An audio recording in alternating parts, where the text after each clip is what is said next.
What do you say we take a little trip to a place beyond second crack to see what's what?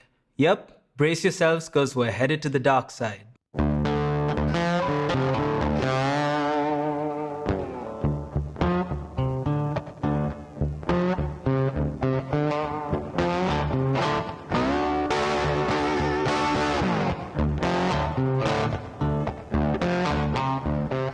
Hey, I'm Raghunath and my wife Namisha and I run a company called Aram Se, and you can find out more about us from the links in the description below. When it comes to specialty coffee, we seem to have a rather unhealthy obsession with light roasts, often raving about things like acidity and floral notes in, say, a high-altitude Ethiopian. While we love a good light roast too, the truth is that this is still a very small percentage of coffee drinkers. The majority still prefer medium dark and dark roasts that are more chocolatey and bitter with a lot more bite, if you will.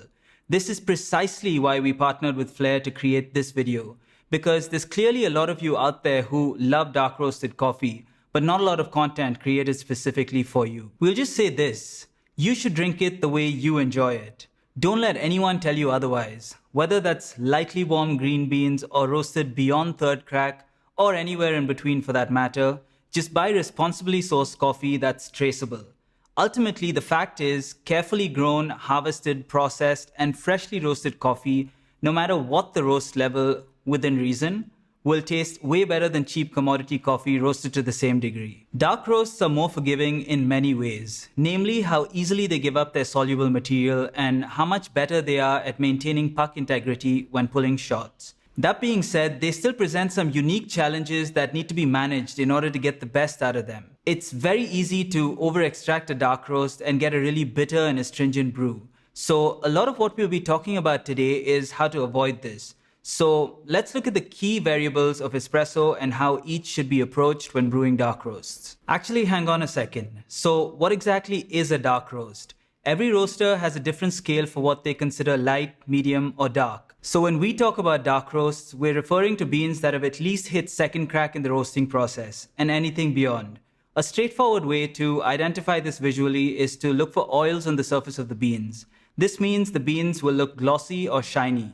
The oilier the beans, the darker the roast. Okay, first up is dose. Start with deciding on the dose based on the size of the drink you want. Also, ensure that you're using an appropriate size basket for the dose that you're working with. The Flair's industry standard portafilter allows you to switch out your stock basket for third-party ones of various sizes. Also, the dose is something that we like to keep fixed and only tweak very slightly on occasion after we've got all other parameters dialed in. For the most part, we suggest you decide on a dose and lock that in. Fun fact, and this is super interesting, the darker the roast, the more porous and less dense the beans are, and therefore take up quite a bit more volume when ground than the same dose of a lighter roast. Here you can see how 18 grams of a light roast comfortably fit into this basket, whereas 18 grams of the dark roast is brimming. So if you see people on forums talking about putting 20 grams of coffee into something like, say, the 45.5 mm Pro 2 basket, and you're struggling to get the same amount in, then they're probably using a lighter roast than you. If you watch our in-depth review of the Flair 58, we talk about how a combination of the preheat control setting and water temperature give you a brew temperature. Dark roasts are a lot more soluble and therefore require lower temperatures to avoid over-extraction. We recommend sticking to the low preheat control setting and experimenting with kettle temperature. Start as low as 85 degrees for really dark roasts and increase 1 degree at a time to fine-tune. Dark roasts give up their soluble materials very easily and also produce more fines when ground as they are more porous and brittle. So you'll want to grind a little bit coarser than you do for lighter roasts to both reduce surface area and contact time with water, thereby reducing your chances of over-extraction.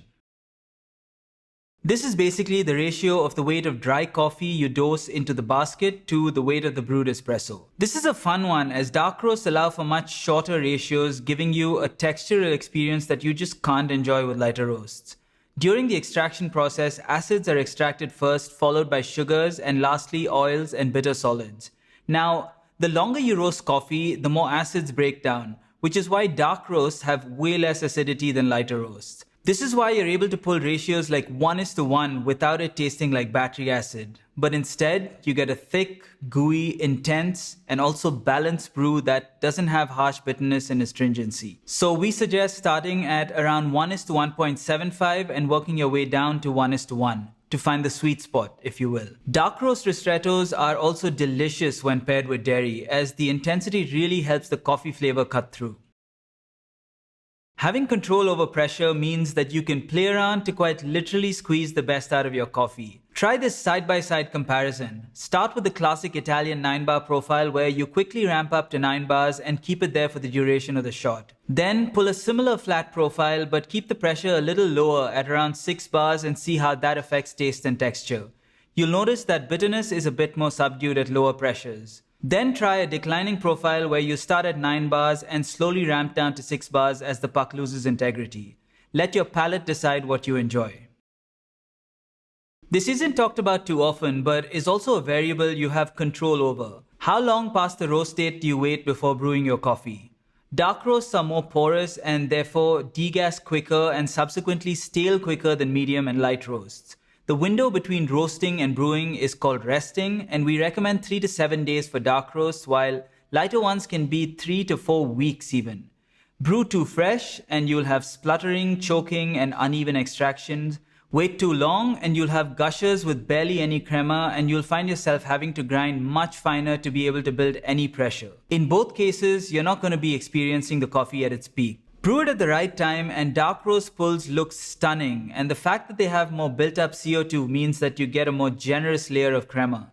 Storage is out of the scope of this video, but as a rough guideline, always keep coffee in an airtight bag away from direct sunlight.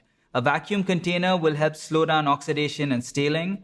Freezing is even better, and vacuum sealing is by far the best, but is also expensive and wasteful, so save that for the really special coffees.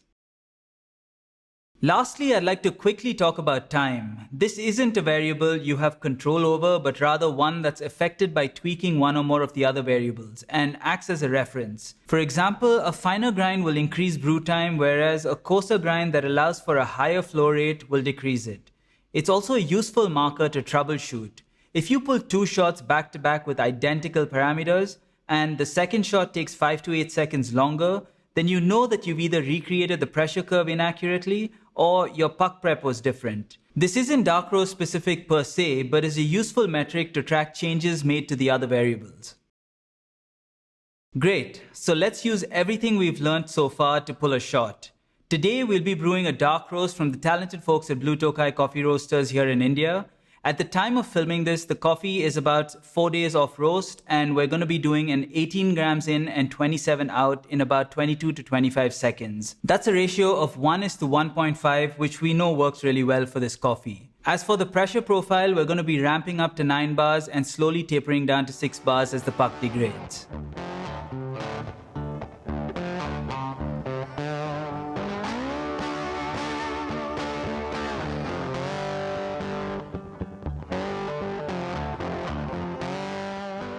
As you can see, the shot looks beautiful and we have a ton of crema. Even stirring vigorously, it's hard to break through this layer. Anyway, enough with the visuals, let's taste it. Now, it's always tricky to describe what you're tasting on camera, but this shot is very balanced and sweet, and for a coffee that's roasted this dark, there's barely any offensive bitterness. And the texture is incredible. I mean, that's the allure of dark roasts, at least in my opinion. Well, that's it from us. We hope this will help all you dark roast junkies get the most out of your Flair 58 or any of Flair's brewers for that matter. And as always, thank you so much for watching, and brew Aram Se.